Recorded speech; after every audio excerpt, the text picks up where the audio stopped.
Gold, trusted gold buyers. మీరు తాకట్టు పెట్టిన బంగారాన్ని విడిపించి ఈ రోజు ఉన్న మార్కెట్ ధరకు కొనబడను.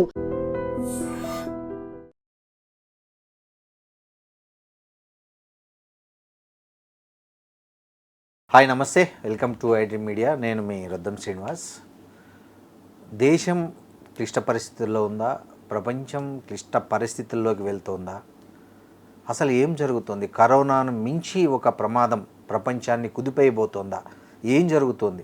ఇటీవల హైదరాబాద్ పర్యటనలో ప్రధాని మోదీ గారు చేసినటువంటి పొదుపు సూచనలు ప్రపంచంలో ఒక ఆర్థిక ముప్పు పొంచుకొస్తుందనే సంకేతంగా భావిస్తున్నారు చాలామంది. మాట్లాడదాం దీని గురించి. Geo political analyst Aditya Krishna గారు మనతో ఉన్నారు. నమస్తే. నమస్తే ఆదిత్య కృష్ణ గారు, ఏంటండి అసలు ఒక ప్రధాని స్థాయి వ్యక్తి తన కాన్వాయ్ తగ్గించుకోవడం, ఇంధనాన్ని పొదుపు చేయండి, విదేశీ ప్రయాణాలు వద్దు, దుబారా ఖర్చులు వద్దు, బంగారం కొనొద్దు, పార్టీలు జల్సాలు విలాసాలు అన్నీ పక్కన పెట్టండి, పబ్లిక్ ట్రాన్స్పోర్ట్ని ఎక్కువ యూజ్ చేయండి, ఇట్లాంటి ఒక పొదుపు సూత్రాలు చెప్పడము, వెంటనే చాలా రాష్ట్రాలు ముఖ్యమంత్రులు అందరూ వాళ్ళ కాన్వాయిలు తగ్గించుకోవడం, వర్క్ ఫ్రమ్ హోమ్ ఆప్షన్లు స్టడీ చేసేయడం. ఏంటి అసలు? నాకు తెలిసి కరోనాకు కూడా ఇంత ప్రిపేర్ కాలే.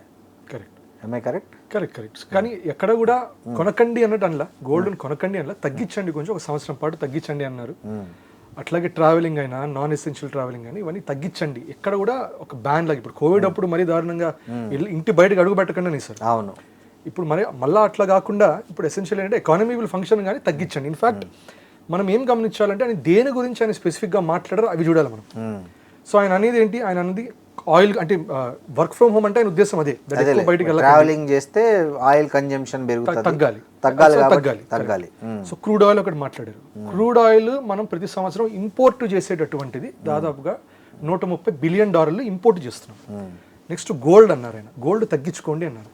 గోల్డ్ మనం ఏమనుకుంటాం, మన దేశంలో చాలా ఉందనుకుంటాం, కానీ మన దేశంలో ఉంది కానీ అందరూ వాళ్ళ ఇళ్లలో ఉంచుతారు. అది ఎవరు అమ్మరు, అది ఈజీగా అమ్మరు అన్లెస్ ఏదో డెస్పరేట్ సిచ్యువేషన్ వస్తే కానీ. అది దాదాపుగా $70 బిలియన్ మనం గోల్డ్ ఇంపోర్ట్ చేస్తున్నాం బయట నుండి, రైట్? అట్లాగే ఆయన ఏమన్నారు, ఫర్టిలైజర్లు కొంచెం తక్కువ వాడండి అన్నారు. ఫర్టిలైజర్ మీరు చూస్తే అది కూడా దాదాపుగా ఒక $15 నుంచి $20 బిలియన్ సంవత్సరానికి మనం ఖర్చు పెట్టి మన రిజర్వ్స్ వదిలించుకొని మనం తెచ్చుకుంటున్నాం. అట్లాగే ఆయన అన్నది ఏంటి, మీరు కుదిరితే మీరు హెల్త్ కూడా దేశ సేవ అంటే మీ ఆరోగ్యానికి సేవ చేసిన దేశానికి సేవే, ఆయిల్ తగ్గించుకోండి, ఆయన తక్కువ వేసుకోండి, కొంచెం వినియోగించండి అన్నాడు. ఇన్ఫాక్ట్ కుకింగ్ ఆయిల్ కూడా మనం చాలా హెవీ లెవెల్లో మనం ఇంపోర్ట్ చేస్తాం, రైట్? ఇంకోటి ఒకటి ఏమన్నారు, మీరు ఎక్కడైనా బయట ట్రావెల్ చేయాలంటే మన దేశంలో తిరగకండి అని లేదు ఆయన, విదేశాలకు తగ్గించుకోండి. ఇప్పుడు డెస్టినేషన్ వెడ్డింగ్స్ అంటారు. మాల్డీవ్స్ ఎందుకు మీరు లక్షద్వీప్లో చేసుకోవచ్చు, నీట్గానే ఉంది. సింగపూర్ ఎందుకు మీరు అండమాన్ నికోబార్ కూడా నీట్గానే ఉంటుంది, చేసుకోవచ్చు. సో విదేశాలకు కనిపిస్తుంది, ఎందుకంటే మనకి ఫారిన్ టూరిజంలో కూడా మనం దాదాపుగా $20 బిలియన్ వదిలించుకుంటాం. ఆయన చెప్పినవన్నీ మనం కలుపుకుంటే దాదాపుగా అక్కడే మనకి రఫ్లీ అరౌండ్ $300 బిలియన్ వరకు ఇంపోర్ట్ రిలేటెడ్ ఆయన మాట్లాడారు ఆయన. అది తగ్గించుకోమన్నారు. ఇప్పుడు భారత్ ప్రతి సంవత్సరము మనం సంపాదించేది అండ్ మన రిజర్వ్స్లోకి సంపాదించేది అంటే ఎక్స్పోర్ట్స్ చేసి సంపాదించేది దాదాపుగా $830 బిలియన్. అంటే రఫ్లీ మనం రూపాయలు చెప్పుకోవాలంటే రఫ్లీ అరౌండ్ 8 lakh crores, 8 లక్షల కోట్లు మనం సంపాదిస్తున్నాం, వస్తున్నది డబ్బులు. కానీ మనం ఖర్చు పెట్టేది దాదాపుగా 9.5 లక్షల కోట్లు ఖర్చు పెడుతున్నాం. Around $950 billion expense. అంటే ప్రతి సంవత్సరం మన కన్సంప్షన్ ఎట్లా ఉందంటే 1,00,000 కోట్లు, అంటే దాదాపుగా $100 బిలియన్, $120 బిలియన్ అనుకోండి. అది మనం ప్రతి సంవత్సరం పోగొట్టుకుంటున్నాం, రిజర్వ్స్ తగ్గుతూ పోతున్నది. ఇంకోటి గుర్తుపెట్టుకోవాల్సింది, మనకి ఇప్పుడు స్టేట్ ఆఫ్ హార్మోజ్ వీటిలో వాట్ ఎవర్ ఇష్యూస్ వల్ల ప్రతి సంవత్సరం ఆయిల్ అంటే ఎప్పుడైనా ఆయిల్ బ్యారెల్ రేట్ ధరలు పెరిగే కొద్దీ ప్రతి $10 పెరిగినప్పుడు మనకి సంవత్సరానికి దాదాపుగా $15 బిలియన్ పోతుంటుంది. ఇంకా ఫర్దర్ ఆల్రెడీ $120 బిలియన్ అనుకున్నాం. ఎవ్రీ $10 బ్యారెల్ ప్రైస్ ఇంక్రీజ్కి మనకి ఇంకో $15 బిలియన్ పోతుంటుంది. ఇది ఓవరాల్ ఇష్యూ మనకి. సో ఎకానమికల్గా చాలా మ్యాసివ్ ఇష్యూ ఉంది. ఇప్పుడు దీనివల్ల ఏమనుకుంటారు, ఇప్పుడు గోల్డ్ అందరం అర్జెంట్ కొనేద్దాం, ధరలు పెరిగిపోతే కొనేద్దాం అంటారు. కానీ కరెక్ట్, గోల్డ్కి రూపీ వాల్యూ చూసుకుంటే మీకు రూపీ వాల్యూ వీక్ అవుతుంది కాబట్టి మీకు గోల్డ్కి పెరిగినట్టు అనిపిస్తుంది. సో మన దగ్గర గోల్డ్ ఉంటుంది బాగా, దానికి రూపీ విలువ పెరుగుతుంది, కానీ రూపీకే విలువ ఉండదు మార్కెట్లో. సో మీరు ఆ గోల్డ్ మీరు రూపీకి మార్చుకుని ఏమైనా కొనుక్కోవాలంటే తక్కువ వస్తాయి మీకు సరుకులు. సో దానివల్ల గోల్డ్ హోర్డింగ్ చేసి కూడా లాభం లేదు. ఇన్ఫాక్ట్ అది చేయడం వల్ల ఇంకా నష్టపోతుంది దేశం మొత్తం, రైట్? సో ఇది ఓవరాల్ సినారియో. మనకి ఇది ఇప్పుడే మొదలైందంటే కాదు, ఇన్ఫాక్ట్ ఈ సినారియో కొన్నాళ్ళ నుంచి నడుస్తూ ఉంది. February 28 మనకి ఇజ్రాయెల్, యుఎస్ వెళ్ళి ఇరాన్ మీద ఫస్ట్ అటాక్ మొదలుపెట్టిన వెంటనే, వార్ మొదలైనప్పటి నుంచి బై మార్చ్ ప్రపంచవ్యాప్తంగా ఆల్రెడీ రకరకాల ఇనిషియేటివ్స్ మొదలు పెట్టేశారు. ఇన్ఫాక్ట్ మీరు సౌత్ కొరియాకి వెళ్తే స్నానాలు తగ్గించండి అంటున్నారు. సౌత్ కొరియాలో స్నానాలు తగ్గించుకోండి, నిజంగా అవసరమైతే కానీ స్నానాలు చేయకండి. ఏంది అసలు నాకు అర్థం కాలేదు, స్నానాలకి లింక్ ఏంది అసలు? వాళ్ళు అక్కడ వాటర్ కన్సంప్షన్ తగ్గించుకోవాలి, రైట్? ఓవరాల్ వాటర్ కన్సంప్షన్ అవ్వండి. ఆ వాటర్ కన్సంప్షన్తో వాళ్ళకి ఏమవుతుంది, అక్కడ ఎలక్ట్రిసిటీ మోటార్స్ ద్వారా రావటం, ఎలక్ట్రిసిటీ కన్సంప్షన్ తగ్గించుకుంటారు. వాషింగ్ మెషిన్ యూజేజ్ తగ్గించుకోండి, రైట్? యూకే అక్కడికి వెళ్తే అక్కడ మీరు వర్క్ ఫ్రమ్ హోమ్ మొదలు పెట్టేసేయండి. యూరోప్ మొత్తం కూడా వర్క్ ఫ్రమ్ హోమ్ మొదలు పెట్టండి. సో స్నానం గురించి కూడా ఎందుకు వస్తుందంటే, ఒకటి ఎల్ నీనియో ఎఫెక్ట్ కూడా రాబోతుంది, అది మనకు కూడా రాబోతుంది. ఎల్ నీనియో ఎఫెక్ట్ వల్ల వాటర్ కూడా మీకు స్కార్సిటీ వస్తుంది. దాన్ని పంప్ చేసి బోర్వెల్ నుంచి పంప్ చేసి ఎలక్ట్రిసిటీ మీద లోడ్ పడుతుంది. దానివల్ల మనకి ఎలక్ట్రిసిటీ జనరేషన్ గ్రిడ్ మీద లోడ్ పడుతుంది. సో ఓవరాల్ ఎవ్రీథింగ్ టుగెదర్ మనకి ఇప్పుడు ఒక పెద్ద ఎకానమిక్ మెల్ట్ డౌన్ అనేది జరగబోతుంది. మనకు కూడా ఎల్ నీనియో ఎఫెక్ట్ భయంకరంగా తగలబోతుంది. దీనివల్ల మనకి కల్టివేషన్స్ తగ్గుతాయి, దానివల్ల ఎక్స్పోర్ట్స్ తగ్గబోతున్నాయి, రైట్? సో ఇది ఓవరాల్ సినారియో. సో దీనికి న్యాచురల్గా మోదీజీ అడ్రస్ చేయాలంటే ఆయన ఏం చేయాలి, రెండు రకాలుగా. ఒకప్పుడు ఏంటంటే మొత్తం పాలసీ లెవెల్లో చేస్తారు, ట్రేడ్ డీల్, ట్రేడ్ అగ్రిమెంట్లు సైన్ చేసుకుని ఏదో మేనేజ్ చేస్తున్నారు. ఇప్పుడు వాళ్ళకి అర్థమైంది ఏంటంటే ఇది ఒక్కటి చేస్తే సరిపోదు, రెండూ జరగాలి. టాప్ డౌన్ అప్రోచ్లో మనం పాలసీ లెవెల్లో మార్పులు చేయాలి, అట్లాగే ప్రజల నుంచి కూడా బాటమ్ అప్ అప్రోచ్ కూడా చేయాలి. సో మనం ఇంపోర్ట్స్ 80% తగ్గించుకోవాలి, ఎక్స్పోర్ట్స్ అట్లా కూడా చేయాలి, కానీ ఇంపోర్ట్స్ తగ్గించుకోవాలి. ఆ ఇంపోర్ట్ మీద మనకి టారిఫ్లు అవన్నీ లేకుండా అట్లాగే ఎక్స్పోర్ట్లు పెంచడానికి, దానివలన ఇప్పుడు మోదీజీ ఇప్పుడు 5 రాష్ట్రాలకు 5 దేశాలకైనా నిన్న మొన్నటితో మొదలుపెట్టారు. యూఏఈ, అట్లాగే ఆయన ఇప్పుడు ఇవాళ నెదర్లాండ్స్లో ఉన్నారు. నెక్స్ట్ కపుల్ ఆఫ్ డేస్లో నార్వే, ఇటలీ, స్విట్జర్లాండ్ కూడా వెళ్తారు. సో ఇవన్నీ ఏంటంటే మనకి ట్రేడ్ పెంచుకొని యూఏఈ ద్వారా ఎనర్జీ సెక్యూరిటీ, ఆయిల్ పెంచుకునే ప్రయత్నం కూడా చేస్తున్నారు. సో అంటే మీరు చెప్పేది మోడీ ఆర్థిక సూత్రాల వెనక అసలు వ్యూహం ఏంటంటే, మనం ఏదైతే ఇంపోర్ట్ మీద ఆధారపడ్డామో ఆ ఇంపోర్ట్స్ తగ్గించుకునేకి దేశ ప్రజలందరూ తలవ చేయమనే అర్థంలో చెప్పారంటారు. కరెక్ట్. సో అది రెండు జరగాలి. సో ఒకవైపు ఆయన ఇంటర్నేషనల్గా ఎంత చేసినా మనం ఇంపోర్ట్లు పెంచుకుంటూ, గోల్డ్ పెంచుకుంటూ పోతే అది హెల్ప్ అవుతుంది, వాళ్ళ పాలసీ వర్క్ అవుతుంది. ఎంత చేసినా కూడా మనం నష్టంలోకి వెళ్తాం. ఇప్పుడు కరెక్టే, మోడీ గారు చెప్పారు పబ్లిక్ ట్రాన్స్పోర్ట్ని ఎక్కువగా వాడమని అని అన్నారు. ఇది ఎంతవరకు ప్రాక్టికల్గా సాధ్యమంటారు? ఇప్పుడు చాలామందికి, ఇప్పుడు మనం హైదరాబాద్ మెట్రో తీసుకుందాం ఎగ్జాంపుల్. హైదరాబాద్ మెట్రోలో మార్నింగ్ టైంలో కనీసం నిల్చుకునే కూడా టైం ఉంది, పీక్ అవర్స్లో. సో అప్పుడు ఎలా, హౌ పీపుల్ యూజ్ అనేది ఎంత ఆచరణలో ఎంతవరకు సాధ్యమంటారు? అంటే మనం హైదరాబాద్ వరకు చూస్తున్నాం, భారత వ్యాప్తంగా చూస్తే మాత్రం 2-3 సినిమా. ఇప్పుడు ఢిల్లీ ఉంది, ముంబై కంటే నిజం చెప్పండి ఢిల్లీ ఈజ్ వెల్ కనెక్టెడ్. ఢిల్లీలో మెట్రో సిస్టమ్ అంతా పర్ఫెక్ట్గా ఎస్టాబ్లిష్ అయింది. ఇప్పుడు ఆయన అనేది కూడా ఏంటంటే వర్క్కి వెళ్ళకండి అన్న. సో ఫస్ట్ ఏమన్నారు, వర్క్ ఫ్రమ్ హోమ్ చేయడం నిజం చెప్పాలంటే చాలా మటుకు తగ్గుతుంది అక్కడ. ఆయన ఏమి మెడికల్ దానికి వెళ్ళకండి, పెళ్ళిళ్ళకి వెళ్ళకండి, పేరెంటాలకి వెళ్ళకండి అనలేదు ఆయన. వర్క్ ఫ్రమ్ హోమ్ ఎంతవరకు సాధ్యమో చేయండి. వర్క్ ఫ్రమ్ హోమ్ కూడా ఎవరికి అవుతుంది, IT professionals, white colour jobs, ఇవే. మిగతా వాళ్ళందరూ న్యాచురల్గా షాపులు, దుకాణాలు ఉన్నాయంటే వెళ్ళాల్సిందే, తప్పదు. ఇంకోటి ఆయన ఏమన్నారు, ఇది డోంట్ ట్రావెల్ అన్నట్లా, అన్నెసెసరీ ఎక్స్పెన్సెస్ చేయకండి అంటున్నారు. ఇప్పుడు కొంతమంది ఉంటారు ఎట్లా అంటారు, బోర్ కొడుతుంది, లాంగ్ డ్రైవ్ వెళ్ళొద్దాం పద అంటారు. అవసరమా లాంగ్ డ్రైవ్? లాంగ్ డ్రైవ్ వెళ్ళే బదులు లాంగ్ వాక్ వెళ్ళండి, లాంగ్ వాక్ వెళ్ళండి, రైట్? సో ఇవన్నీ సాధ్యం. సో మీరు అన్నట్టు కరెక్ట్, మనకి స్టేట్ లెవెల్లో ఇన్ఫ్రాస్ట్రక్చర్, ఇప్పుడు మనకి ఢిల్లీ మెట్రో లెవెల్లో మన మెట్రో లేదు, రైట్? అట్లాగే ముంబైది కూడా మీరు మెయిన్ మెట్రో లైన్ చూస్తే కూడా అది అంతేమి చెప్తుంది మాకు. నిజం చెప్పండి, ముంబై మెట్రో కంటే మన మెట్రో లైన్ చాలా బెటర్గా ఉంటుంది, రైట్? చెన్నై మెట్రో లైన్ మళ్ళీ నీట్గానే ఉంటుంది. బెంగళూరులో మెట్రో సిస్టమ్ బాగాలేదు కానీ బస్సు సిస్టమ్ బెటర్గానే ఉంటుంది. సో రకరకాల సిటీస్ దాని పబ్లిక్ ఇన్ఫ్రాస్ట్రక్చర్ ఇష్యూస్ ఉంది. సో దానివల్ల అందుకని ఆయన ఎక్కడ కూడా మీరు ఆపేసాను ఓన్లీ ఇది సన్లా అంటే డెఫినెట్గా మనం ఇదే ప్రశ్నిస్తాం, ఎక్కడ ఇక్కడ సిస్టమ్ ఎక్కడ ఉందని అడుగుతాం. దానివల్ల తగ్గించుకోండి అని మాత్రమే ఆయన అన్నారు. ఇంకోటి మీరు అన్నట్లు విదేశీ ప్రయాణాలు కూడా తగ్గించుకోండి అని అన్నారు. అసలు ఇప్పుడు మనం విదేశీ ప్రయాణాలు తగ్గించుకుంటే మన ఫారెక్స్ నిల్వల మీద ఎలాంటి ప్రభావం ఉంటుందంటారు దాని మీద? కరెక్ట్. ఆయన ఆయన బిజినెస్ గురించి అని అనలేదండి. ఆయన ఎట్లా అన్నారంటే మేజర్గా టూరిజం తగ్గించుకోండి అన్నారు, ఫారిన్ టూరిజం తగ్గించుకోండి అన్నారు. ఫారిన్ టూరిజం అంటే తెలిసిందే, మన డబ్బులు బయటకి ఇవ్వడం, బయట నుంచి మనకు వచ్చేదేం లేదు, రైట్? సో అది మేజర్గా అది ఆ ఆస్పెక్ట్ ఆయన కంట్రోల్ చేయమన్నారు. Foreign business if at all ఆయన ఇంకా ఎంకరేజ్ చేస్తున్నారు. అంతేందుకు ఇప్పుడు నిన్న సిఎన్బిసి వాళ్ళు ఒక ట్వీట్ పెట్టారు. ఆ ట్వీట్లో ఏం పెట్టారంటే, మాకు చాలా హై లెవెల్ ఇన్ఫర్మేషన్ వచ్చింది, సిఎన్బిసి న్యూస్ ఛానల్ వాళ్ళు హై లెవెల్ ఇన్ఫర్మేషన్ వచ్చింది, ఇక మీదట ఫారిన్ ట్రావెల్ అన్ని ఎవ్రీథింగ్ ఇంక్లూడింగ్ బిజినెస్ ట్రావెల్ అన్నిటి మీద ఒక ఎక్స్ట్రా సర్చార్జ్, ఒక ఎక్స్ట్రా సెస్ లేకపోతే ఎక్స్ట్రా టారిఫ్ అనేది పడుతుంది, దాని మీద పెరగబోతున్నాయి. సో ఒక విధంగా ఫారిన్ ట్రావెల్కి వ్యతిరేకంగా చేయబోతున్నారని చెప్పి వాళ్ళు ట్వీట్ పెట్టారు. జనరల్గా అది మినిస్ట్రీ ఆఫ్ బ్రాడ్కాస్టింగ్ ఇన్ఫర్మేషన్ వాళ్ళు, లేకపోతే ప్రెస్ బ్యూరో వాళ్ళు, వీళ్ళు చెప్తారు ఫ్యాక్ట్ చెక్ చేసి ఇది నిజం కాదంటారు. లిటరల్గా ప్రధానమంత్రి గారి హ్యాండిల్ నుంచే వాళ్ళకి రిప్లై వెళ్ళింది. ప్రధానమంత్రి నరేంద్ర మోదీ అని ఆ ఒఫీషియల్ ట్విట్టర్ ఎక్స్ అకౌంట్ నుంచి సిఎన్బిసికి రిప్లై ఇస్తూ దాంట్లో ఇది ఏమాత్రం నిజం కాదు, ఇది అబ్సల్యూట్ అబద్ధం, ఇది there is no fact in this అని చెప్పి ఫస్ట్ టైం ప్రధానమంత్రి ఫ్యాక్ట్ చేయడం, ఇది చూడటం ఫస్ట్ టైం ఇది. అది ఇన్ఫాక్ట్ ఇవాళ చూస్తే సిఎన్బిసి వాళ్ళ ట్వీట్ డిలీట్ చేసి దానిపైన నిన్న మేము తప్పుగా చెప్పాము ఇది అది దాంట్లో ఏమాత్రం నిజాలు లేవు అని చెప్పి వాళ్ళు ఇవాళ ఎస్టాబ్లిష్ చేశారు. కానీ నరేంద్ర మోదీ గారి ట్వీట్ చూస్తే మీకు వాళ్ళ నిన్న ట్వీట్ కూడా కనబడుతుంది అది పెట్టడం, right? So to the extent that ఎక్కడ బిజినెస్ వాళ్ళు ఫారిన్ టూర్ చేయకపోతారా, ఎక్కడ గవర్నమెంట్ ఆఫ్ ఇండియా డిస్కరేజ్ చేయడానికి ట్రై చేస్తుంది అనేది ఆ రూమర్ వెళ్తుందని చెప్పి దానికి ఇమ్మీడియట్గా ప్రైమ్ మినిస్టర్ లెవెల్లోనే ఆయన కట్ చేసి పారేశారు, రైట్?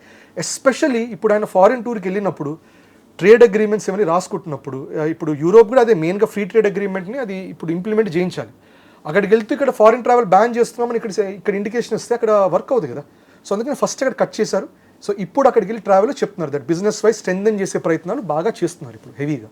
ఇప్పుడు ఇంకోటి ఆదిత్య గారు, మనకి ఇప్పుడు ఆల్రెడీ యుద్ధం మొదలైనప్పటి నుంచి మనకు ఆయిల్ సంబంధించిన చాలా గాసిప్స్ నడుస్తున్నాయి. అంటే చాలా పెద్ద ఎత్తున పెరగబోతుంది, ఇంత పెరుగుతుంది అంత పెరుగుతుంది అనుకుంటూ వచ్చాము. బై లక్లీ 5 స్టేట్ ఎలక్షన్ వల్ల మనకి ఇంతవరకు ఆ భారం వల్లేదు.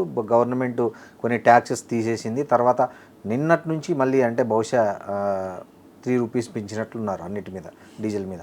అంటే ఒకవేళ నిజంగా బ్యారెల్ ధర ఇదే స్థాయిలో కంటిన్యూ అయితే భారత్ లాంటి దేశంలో ఒక సామాన్యుడికి ఎదురు కాబోయే పరిస్థితి ఎలా ఉండబోతుంది అంటారు?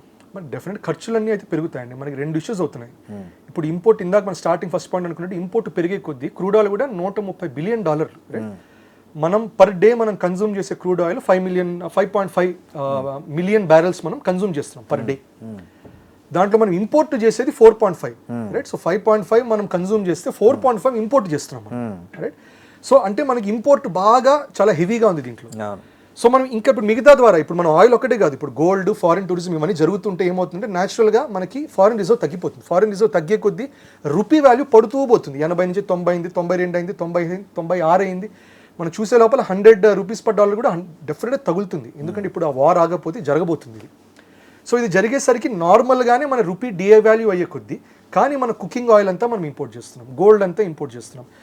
ఇప్పుడు మనం అనుకున్నాం మనం $1 ట్రిలియన్ అంటే దాదాపుగా రఫ్లీ $950 బిలియన్ ఇంపోర్ట్స్లో మోదీ గారు చెప్పింది $300 బిలియన్ గురించి మాట్లాడారు. ఇంకా $700 బిలియన్ అది అవాయిడ్ చేయలేనటువంటి ఇంపోర్ట్స్ అవి. ఎలక్ట్రికల్ ఎక్విప్మెంట్, హెల్త్ ఎక్విప్మెంట్, రా మెటీరియల్స్ ఇవి ఆపలేం మనం. సో చైనాతో ట్రేడ్ జరుగుతుంది కంటిన్యూస్గా. ఇన్ఫాక్ట్ చైనాకి మనం ప్రతి సంవత్సరం మనం ఐ థింక్ మనం ఎక్స్పోర్ట్ చేసేది $40 బిలియన్ మనం ఎక్స్పోర్ట్ చేస్తే $130 బిలియన్ ఇంపోర్ట్ చేస్తున్నాం అక్కడే చైనా నుండి. హ్యూజ్ ట్రేడ్ డెఫిసిట్ ఉంది. అది మనం ఆపడానికి లేదు కదా, అది వస్తూనే ఉంటుంది, ఫ్లో అవుతూనే ఉంటుంది. ఆపమంటే బిజినెస్ ఆగిపోతుంది మనకి, రైట్? సో ఎసెన్షియలీ ఇదంతా జరుగుతుండగా న్యాచురల్గా ఏమవుతుంది, ఇంపోర్ట్ వల్ల ఓవరాల్ మొత్తం సినారియో కూడా రూపీ వీకెన్ అవ్వడం, దానివల్ల ఆయిల్ మామూలుగానే కాస్ట్ ఎక్కువ ఉంది. ఇప్పుడు పర్ రూపీ కూడా మనం డౌన్ అయ్యేసరికి ఇంకా కాస్ట్ ఎక్కువ అవుతుంది. ఆ కాస్ట్ ఎక్కువ అయ్యే కొద్దీ మనకి అగ్రికల్చర్ ప్రొడ్యూస్ ఉన్నా కూడా అది రైతుల పొలాల నుంచి మనకి మార్కెట్ దాకా చేరడానికి ట్రాన్స్పోర్ట్ ఛార్జెస్ పెరిగిపోతాయి. సో ఇవన్నీ ధరలు పెరిగిపోతాయి. సో అట్లా ఫర్టిలైజర్ అంటే మెజారిటీ మనం ఇంపోర్ట్ చేస్తున్నాం మనం. అది స్టేట్ ఆఫ్ హార్మోస్ మీదగానే రావాలి మనకి. అవును, ఇది అదే అడగబోతున్నాను నెక్స్ట్. నేను ఏదైతే ఈ సరఫరా వ్యవస్థ లింక్ ఉందో, ట్రాన్స్పోర్ట్ లింక్ ఉందో, అది దెబ్బతింటే ఇట్లాంటి యుద్ధం వల్ల. సో మీరు అన్నట్లు మోదీ గారు చెప్పారు కదా ఇందాక, ఎరువులు తక్కువ వాడండి అని. అందులో భాగంగా బహుశా చెప్పారేమో అక్కడ ఇంపోర్ట్ చేసుకునే పరిస్థితి కూడా భవిష్యత్తులో ఉండకపోయే అవకాశం ఉంది. అలాంటి ఒక స్కేర్సిటీ అనేది క్లియర్గా అగ్రికల్చర్ ఇండస్ట్రీ ఎదుర్కోబోతోంది ఫ్యూచర్లో అనేది ఒక సంకేతం వచ్చింది కదా. సో అదే జరిగితే నిజంగా మన దేశంలో చాలా పెద్ద ఆహార సంక్షోభం రాదంటారా? దానికి ప్రభుత్వం దగ్గర ఉన్నటువంటి ప్రత్యామ్నాయాలు ఏంటంటారు? అంటే మనకి యాక్చువల్గా ఏంటంటే ఇంపోర్ట్స్ ఎక్కడ ఆపమండి, మనం డైవర్సిఫై చేస్తాం. మల్టిపుల్ ఇష్యూస్ ఉంది. ఒకటి ఏంటంటే ఇప్పుడు మనకి స్టేట్ ఆఫ్ హార్మోస్ మీదుగా మనకి ఫర్టిలైజర్ రాకపోతే వేరే రూట్స్ ఎదుక్కుంటాం, డైవర్సిఫై చేస్తాం మనం.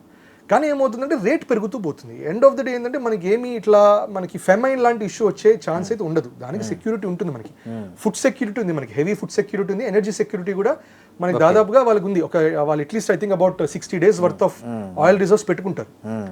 ఇది కాకుండా మీరు చూస్తే నిన్ననే అగ్రి అయింది, యూఏఈ కూడా చెప్పింది. యూఏఈ కూడా ఏం చెప్పిందంటే మేము దాదాపుగా 60 మిలియన్ బ్యారెల్స్ ఆఫ్ ఆయిల్ మీకోసం మేము రిజర్వ్స్ పెట్టుకుంటామని ఒక మాట అన్నారు వాళ్ళు, రైట్?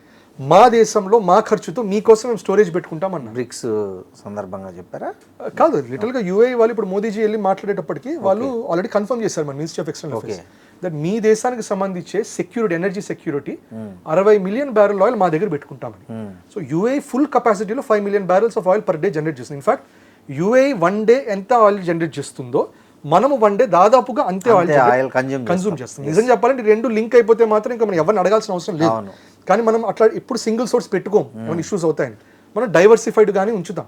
సో ఇప్పుడు యూఏ నుంచి మనకు హామీ వచ్చేసింది. ఇన్ఫాక్ట్ మోదీజీ కూడా వెళ్ళి అది కూడా ఒక విధంగా ఫైనలైజ్ అయినట్టే, రైట్? సో సెక్యూరిటీ మనకి హెవీ లెవెల్లో ఉంటుంది, కానీ that does not stop you from inflation. మనకి ప్రైస్ ధరలు పెరగటం నుంచి దానికి సెక్యూరిటీ లేదు. అది ఎండ్ ఆఫ్ ద డే సామాన్యుడే భరించాలి, మిడిల్ క్లాస్ వాడే భరించాలి. సో అందుకనే దానికి మెయిన్ సూత్రం ఏంటి, మనం ఇంపోర్ట్స్ ఎట్టి పరిస్థితి తగ్గించుకోవాలి. ఎక్స్పోర్ట్స్ పెరగాలి, ఇంపోర్ట్స్ తగ్గాలి. ఇదన్న అవ్వాలి, లేకపోతే మనం సెల్ఫ్ సస్టైనబుల్ కావాలి. ఫర్టిలైజర్స్ మీద ఆధారపడకూడదు, న్యాచురల్ ఫార్మింగ్ మీదకి వెళ్ళాలి మనం. కానీ న్యాచురల్ ఫార్మింగ్లో ఏమంటారంటే అంత ఈల్డ్ రావట్లేదని ఎక్కువ మంది వెళ్ళరు, న్యాచురల్ ఫార్మింగ్ వెళ్ళరు, రైట్? సో ఈ ఇష్యూస్ అన్నీ కూడా మనకు వస్తాయి. ఇంకోటి ఆదిత్య గారు, ఇప్పుడు మనం చూస్తున్న పరిణామాలు చూస్తుంటే అందరికీ ఒకటి క్లియర్గా అర్థమవుతుంది. ప్రపంచం అనేది ఒక ఆర్థిక మాంద్యాన్ని, తీవ్రమైన ఆర్థిక మాంద్యాన్ని ఎదుర్కోబోతుందనే సంకేతాలు ఆల్మోస్ట్ ఆల్ వస్తున్నాయి. నిజంగా అదే జరిగితే భారత్ సెల్ఫ్ సస్టైనబిలిటీ అనేది ఎంత ప్రమాదంలో ఉంది అంటే ఏం చెప్తారు? మేజర్గా అండి మీరు చూస్తే ఒక మెయిన్ క్రైసిస్ అంటే ఫుడ్ అనేది ఎప్పుడైనా మెయిన్ క్రైసిస్ అవుతుంది, కానీ భారత్కి బై అండ్ లార్జ్ ఫుడ్ మనం సెల్ఫ్ డిపెండెంట్. కుకింగ్ ఆయిల్ ఒకటి మనం అంత డిపెండెంట్గా లేము, ఎడిబుల్ ఆయిల్. అందుకని అది చెప్పారు, ఎడిబుల్ ఆయిల్ తగ్గించుకోండి కొంచెం అన్నారు. నిజం చెప్పాలంటే తగ్గించుకొని కూడా చేసుకోవచ్చు, మనకి అది అలవాటు. ఇంత ఆయిల్ నీట్గా పూరీలు వేసుకొని మనం ఎక్కువ చేస్తున్నాం. కానీ బట్ ఎసెన్షియల్లీ మిగతా దేశాలు, గల్ఫ్ ప్రాంతాలన్నింటికి డేంజరే, ఫుడ్ సెక్యూరిటీ ఇష్యూ ఉంది. యూరోప్ మొత్తం ఉంది, వాళ్ళకి వింటర్ సీజన్లో కల్టివేషన్ సరిగ్గా జరగదు. చాలా మటుకు ట్రేడ్ వాళ్ళకి రైస్ అన్న ఏమున్నా కూడా మన నుంచే రావాలి, ఇండియా నుంచి చైనా నుంచి వెళ్తుంది, రైట్?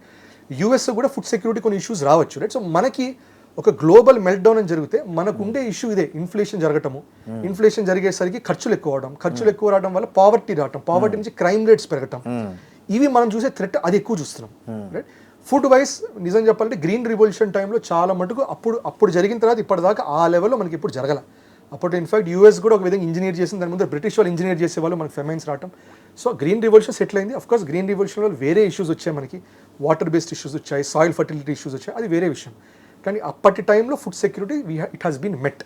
సో అదేం మనకి కన్సర్న్ అనేది లేదు.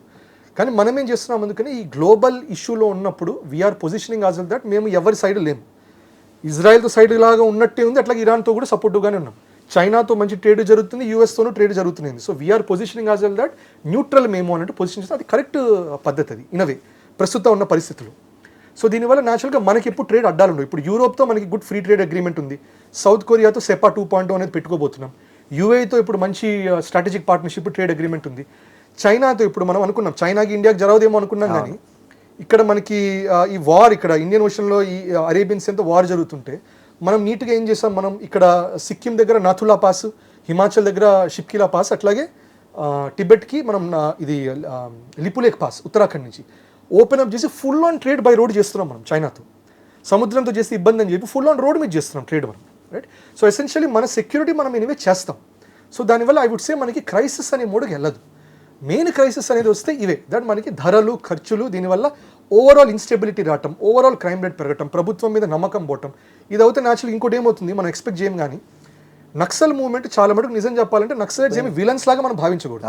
అరే నక్సల్స్ కూడా నిజం చెప్పాలి చాలా మందికి ఎంతో పేదరికం వల్ల, ఎంతో కష్టాల వల్ల, తిండి తిప్పల్లాక అవన్నీ లేకపోయేసరికి అండ్ గవర్నమెంట్ అక్కడ రీచ్ లేకపోయేసరికి బై డిఫాల్ట్ ఏం చేయాలో తెలియనప్పుడు, ఆవేదన ఇట్లా ఆవేశం ఉన్నప్పుడు ఆ టైంలో వాళ్ళు వెళ్ళి గన్స్ ఎత్తిన వాళ్ళు ఉన్నారు. సరే అటు నుంచి చిన్నగా ఫారిన్ ఇంట్రెస్ట్లు, ఇంకా మావోయిస్ట్ వాళ్ళ ఇన్ఫ్లుయెన్స్ రావటం, సిఐఏ ఐఎస్ఐ ఇన్ఫ్లుయెన్స్ రావటం అంతా ఉధృతం చేశారు వాళ్ళు. బట్ ఒరిజినల్గా ఇదే కాజ్. ఇప్పుడు మనం ఇన్ఫ్లేషన్ తగ్గించలేకపోతే, పావర్టీ తగ్గించలేకపోతే మళ్ళా అట్లాంటి ఫోర్సెస్కి అవకాశం ఇస్తాం.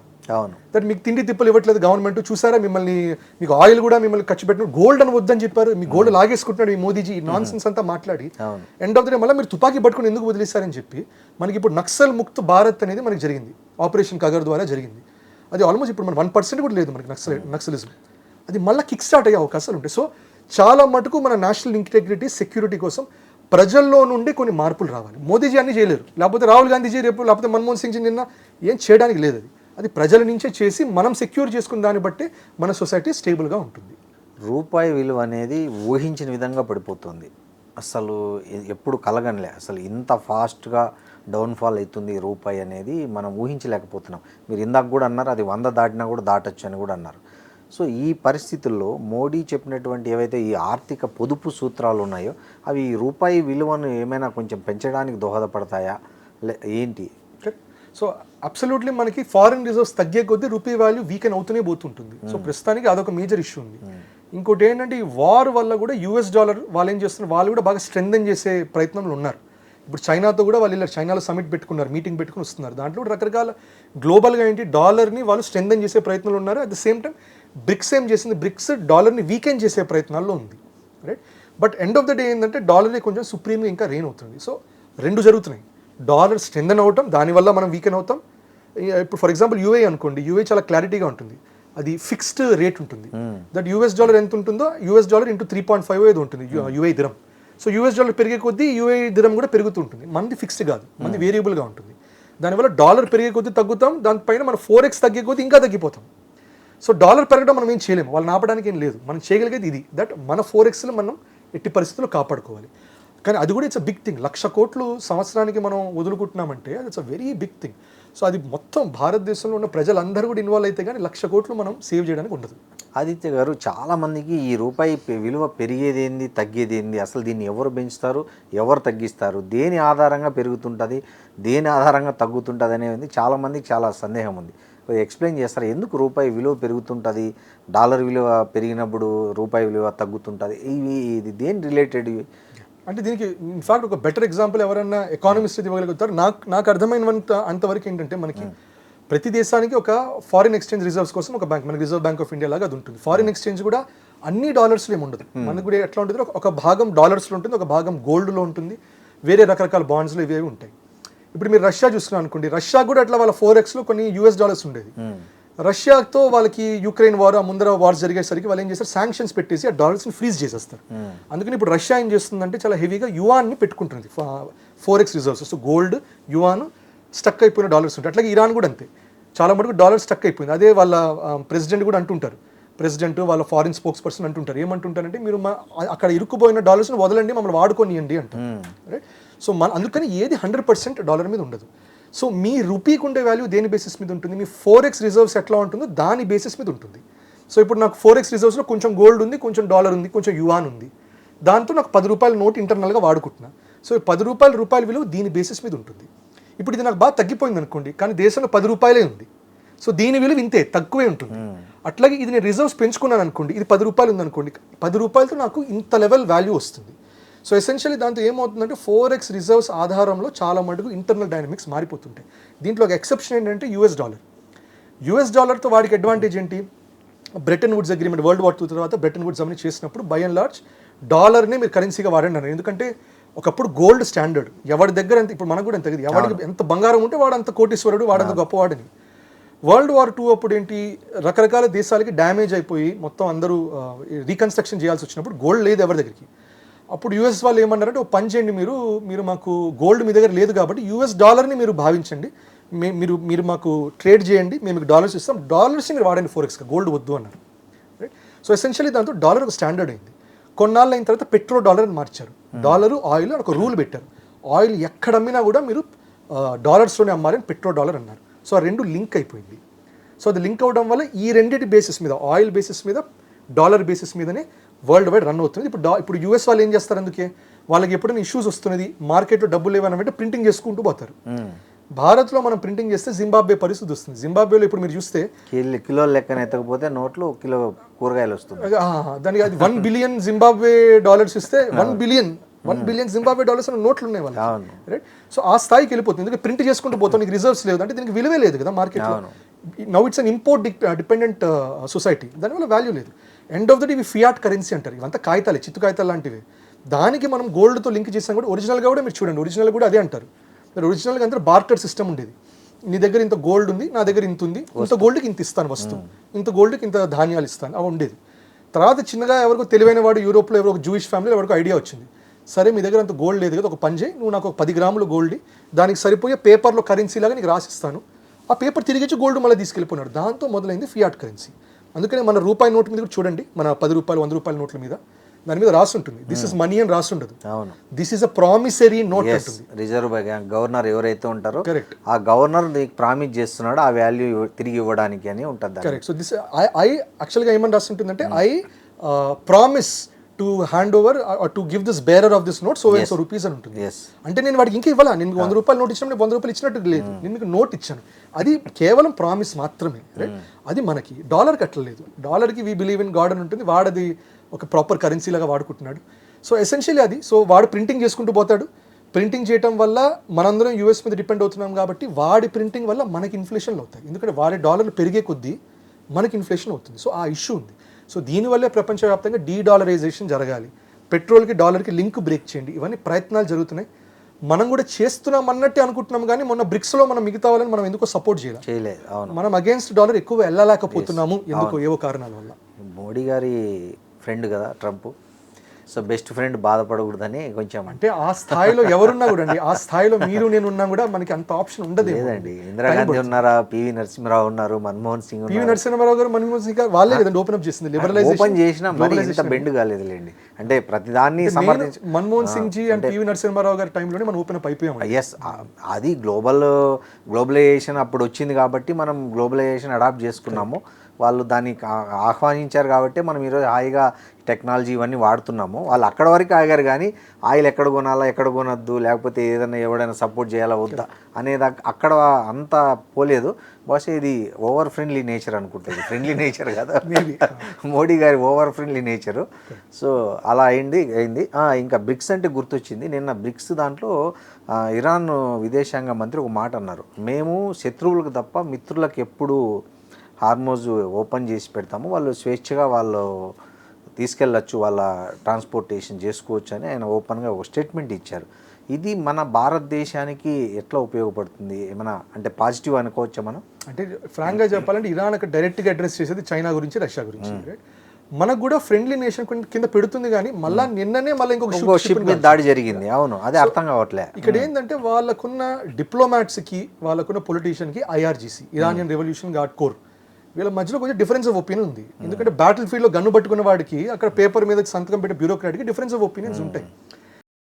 చాలా మటుకు నిజం చెప్పండి, మన షిప్స్ చాలా మటుకు పాస్ త్రూ చైన్ ఇచ్చారు. రైట్, సో మనం ఎట్లా చూడొచ్చు అంటే ఇది in away Iran is open, మనం ఆపకుండా. But at the same time ఇప్పుడు యూఏఈ వాళ్ళు ఒక పైప్ లైన్ ఇస్తారు హబ్షాన్ నుంచి ఫుజైరా దాకా, అండ్ ఫుజైరా అనేది హార్మూజ్కి అవతల పక్కకు వస్తుంది, ఒమాన్ వైపు వస్తుంది. అక్కడ నుంచి మనకి ఈజీ యాక్సెస్ ఉంది ఆయిల్. దాని మీద కూడా దాడి చేశారు. దాని మీద దాడి చేయడం వల్ల నిజం చెప్పండి అందరికంటే ఎక్కువ నష్టం జరిగింది మనకి. Correct, right. సో ఇట్లాంటివి కొన్ని జరుగుతున్నాయి, మనకి నష్టాలు కనబడుతున్నాయి. At the same time diplomatic లెవెల్లో ఫ్రెండ్లీగానే సో ఒకటి చేస్తారు, ఒక పని చేస్తారు, మన డిప్లొమాట్స్ వెళ్ళి మాట్లాడతారు, అప్పుడు ఒక 2-3 షిప్లు వస్తాయి. మళ్ళీ ఇంకో చిన్న పని, ఒక పిచ్చి పని చేస్తున్నారు, మళ్ళీ డిప్లొమాట్లు వెళ్ళి మాట్లాడితే మళ్ళీ వస్తున్నాయి. సో ఇది ఆన్ అండ్ ఆఫ్ ఉంది. కానీ ఎసెన్షియల్ ఇక్కడ ఏంటంటే వాళ్ళకి భారత్కి వ్యతిరేకం చేద్దామని కాదు, అట్లాగే హెల్ప్ చేద్దామని కాదు, కానీ ఒక అన్సర్టినిటీ, కన్ఫ్యూజన్ క్రియేట్ చేయాలి. ఆ కన్ఫ్యూజన్ ఉన్నసేపు ఇన్సూరెన్స్ ఇన్సూరెన్స్ లివర్షిప్కి ఇన్సూరెన్స్ ఇవ్వకపోతే బై డిఫాల్ట్ ఎవరిషిప్లు వెళ్ళరు ఇంకా అక్కడికి. సో మీరు మా ఫ్రెండే, మీరు రావచ్చు, కానీ కాలుస్తే సరే క్షమించండి అంటారు. సో దానివల్ల ఇన్సూరెన్స్ రాకపోయేసరికి అప్పుడు డిమాండ్ మొత్తం ఆ రూట్లో తగ్గిపోతుంది. సో ఇరాన్ బేసికల్గా ఆడే గేమ్ అది. సో ఇరాన్ చైనా వాళ్ళకి మాత్రమే అది అలౌ చేస్తున్నారు. అందుకనే ఇంకో బ్లాకేడ్ యూఎస్ వాళ్ళు పెట్టారు, దాంట్లో చైనా వాళ్ళని ఆపుతామన్నట్టు బెదిరించారు. అండ్ ఇన్ఫ్యాక్ట్ యూఎస్ ట్రంప్ నిన్న అన్నారు దట్ ఈ హార్మూజ్ వల్ల చైనాది కూడా 70 వెజల్లు డైరెక్షన్ మార్చి వెళ్ళిపోవాల్సి వచ్చింది అన్నారు. దానికి చైనా వల్ల అదేం నిజం కాదు, నిన్ననే మా 30 షిప్లు తిరిగి వచ్చాయని వాళ్ళొక మాట. ఎవరు నిజమో ఎవరు అబద్ధమో తెలియదు, కానీ మొత్తం మైండ్ గేమ్ జరుగుతున్నది ఇక్కడంతా. సో వార్ మొత్తం కూడా ఇక్కడ మైండ్ లెవెల్లో జరుగుతుంది. సో ఆదిత్య కృష్ణ గారు, లేటెస్ట్ వార్ అప్డేట్స్ ఏంటండి? అంటే ఈ అమెరికా ఇరాన్ మధ్య లేటెస్ట్ వార్ అప్డేట్స్ ఏంటి? దాన్ని తగ్గుముఖం పట్టిందని చెప్పొచ్చా, లేదా అది ఎట్లా టెన్స్ కంటిన్యూ అవుతుందని చెప్పొచ్చా? మనం యాంటిసిపేట్ చేసినట్టంటే యూఎస్లో వార్ పవర్స్ యాక్ట్ అని ఉంటుంది. దాంట్లో ఏంటంటే ఏ ప్రెసిడెంట్ అయినా వాళ్ళ కాంగ్రెషనల్ అసెంట్ లేకుండా, ఆర్ లెట్స్ అంటే మన పార్లమెంట్ అగ్రిమెంట్ లాగా అది లేకుండా 60 రోజులు మాత్రమే యుద్ధంలోకి వెళ్ళొచ్చు. 60 రోజుల తర్వాత వాళ్ళ పర్మిషన్ ఉంటే కానీ వెళ్ళడానికి లేదు. సో ప్రస్తుతానికి ఏంటంటే సీజ్ ఫైర్లో ఉంది, కానీ ఇప్పుడు neither war is ended Nar is war continue. కానీ నిన్న మనం చూసాం ఫుజైరా మీద అటాక్ జరిగింది, షిప్స్ మీద అటాక్లు జరుగుతున్నాయి, ఇవన్నీ ఎటు తిరిగి జరుగుతూనే ఉన్నాయి. So maybe I will say అసలైన అప్డేట్ ఉన్నది మనకి ఇరాన్ దగ్గర కాదు, అసలైన అప్డేట్ జరిగేది చైనాలో. వేరే డొనాల్డ్ ట్రంప్ వెళ్ళి చైనాతో మాట్లాడటం అంటే ఈ బ్యాక్గ్రౌండ్ మీదనే మాట్లాడతారు. దట్ గ్లోబల్ ఎనర్జీ క్రైసిస్ వస్తున్నది, మ్యాసివ్ రిసెషన్ రాబోతున్నది, ఆయిల్ ప్రైసెస్ అన్ని పెరిగిపోతున్నాయి, ఇరాన్ కూడా గల్ఫ్ నేషన్స్ అన్ని బ్లీడ్ అవుతున్నాయి, ఇరాన్లో కూడా వార్ జరుగుతుంది. సో ఆ సొల్యూషన్ అనేది పాకిస్తాన్ ఇస్లామాబాద్ టాక్స్లో ఉండదు. పాకిస్తాన్ ఇస్లామాబాద్ టాక్స్ అనేది అది ఉత్తనే జస్ట్ అది టైం వేస్ట్, అది దే ఆర్ యూస్ఫుల్ ఇడియట్, చాయ్ కబుర్లు అంతే, చాయ్ కబుర్లు, రైట్. సో అది తాగేసి వెళ్ళిపోవడమే. చైనా ఏంటంటే that is where it matters. అందుకని చైనాకి వెళ్ళి అదే డిస్కషన్ జరిగింది. అక్కడ ఇరాన్ గురించి జరిగింది, ఇరాన్ గురించి జరుగుతూ టైవాన్ గురించి ఒక హెచ్చరిక ఇచ్చినట్టు కూడా యూఎస్ ఇచ్చింటూ, దానికి చైనా చాలా ఓపెన్గా అన్నారు దట్ ఎట్టి పరిస్థితులు టైవాన్ టచ్ చేయకండి, end of the day me America వాళ్ళు డిక్లైనింగ్ పవర్, మీరు అస్తమిస్తున్న పవర్, మేము రైజింగ్ పవర్, ఉదయిస్తున్న పవర్ అన్నారు. ఓపెన్గా ఒక మాట అన్నారు. దానికి ట్రంప్ ఇంకో రకంగా భావించారు, చూసావా బైడెన్ వల్ల మనం అస్తమిస్తున్నాం అంటే నేను మళ్ళీ రైజ్ చేస్తాను అనుకున్నాడు. కానీ షీ చెప్పింది అది కాదు. Yes. సో షీ కూడా అక్కడ ఒక విధంగా చక్కగా నీట్గా మాట్లాడుతూనే మొత్తం ఊరంతా చూపిస్తూనే వార్నింగ్ అయితే ఇచ్చారు, దట్ యుద్ధంలోకి వెళ్ళకండి, మీరు తగ్గే దేశం, మేము ఎదిగే దేశం అన్నట్టు ఇచ్చారు. But end of the day అక్కడ కూడా చూడొచ్చు, వాళ్ళకి ఎన్ని డిస్కషన్ జరిగినా కూడా వాళ్ళు అన్నారు చైనా ఒప్పుకుంది దట్ యురేనియం హ్యాండ్ ఓవర్ చేయడానికి ఇరాన్ వాళ్ళు ఒప్పుకున్నారన్నట్టు, అంటే ప్రెషర్ చేస్తామన్నారు. చైనా అంది మేము అట్లా ఏమనలేదు, we respect the sovereignty of Iran అన్నారు. తర్వాత యూఎస్ అంది స్ట్రెయిట్ ఆఫ్ హార్మస్ వల్ల చైనా బాగా ఇబ్బంది పడుతుంది, 70 షిప్పులు ఆగిపోయాయంటే చైనా వాళ్ళు లేదు మాది 30 వచ్చింది, మాకేం ప్రాబ్లం లేదు అన్నారు. సో ఇద్దరి మధ్యలో డిఫరెన్స్ ఉంది. ఇంకోటి మనకి తెలిసే న్యూస్, వాళ్ళు పెట్టిన డైనింగ్ మొత్తంలో, చైనా వాళ్ళు పెట్టిన డైనింగ్ మొత్తంలో యూఎస్ నుంచి ఏ అంబాసిడర్, పొలిటీషియన్, ట్రంప్ ఎవ్వరు కూడా ఒక ముక్క కూడా తినలా, ఇంత కూడా ఏమీ తాగల, అన్నీ వాళ్ళు సొంతవి చేసుకొని వాళ్ళు తిన్నారు, సొంతవి చేసుకొని తాగారు. అట్లాగే నిన్న వచ్చిన ఫోటోలు కూడా వచ్చాయి, వేర్ ఎయిర్ ఫోర్స్ 1 బయట లిటరల్గా గిఫ్ట్స్, ఇట్లా సూవెనియర్స్ గిఫ్ట్స్ ఇస్తుంటాం మనం కూడా, ఎవరైనా వెళ్ళే వాళ్ళకి ఇస్తుంటాం మెమెంటోలు. ఆ మెమెంటోలు, గిఫ్టులు, బ్యాడ్జ్లు అన్నీ కూడా తీసుకొని చెత్తబుట్లు వేసేసి వాళ్ళు అప్పుడు ఫ్లైట్ ఎక్కారు. అంటే ఎండ్ ఆఫ్ ద డే నమ్మకం అయితే లేదు. అంటే ఇద్దరు కూడా ఏం చేస్తారు, యుద్ధాన్ని ఆపుదాం అనేటటువంటి ఇండికేషన్స్ ఇచ్చారు, కానీ రెండు వైపులా ఇండికేషన్స్ వచ్చాయి, కానీ రెండు వైపులా we still don't trust you అన్నట్టే చేసి వెళ్ళారు. సో బట్ ఈ మీటింగ్ వల్లనే ఐ థింక్ మేజర్గా ఇరాన్లో వార్ అనేది ఆగినా కూడా ఈ యూఎస్ చైనా డిస్కషన్స్ ఏం జరిగిందో దాని బేసిస్ మీద అవుతుంది నెక్స్ట్. థ్యాంక్ యూ ఆదిత్య గారు. థ్యాంక్ యూ అండి.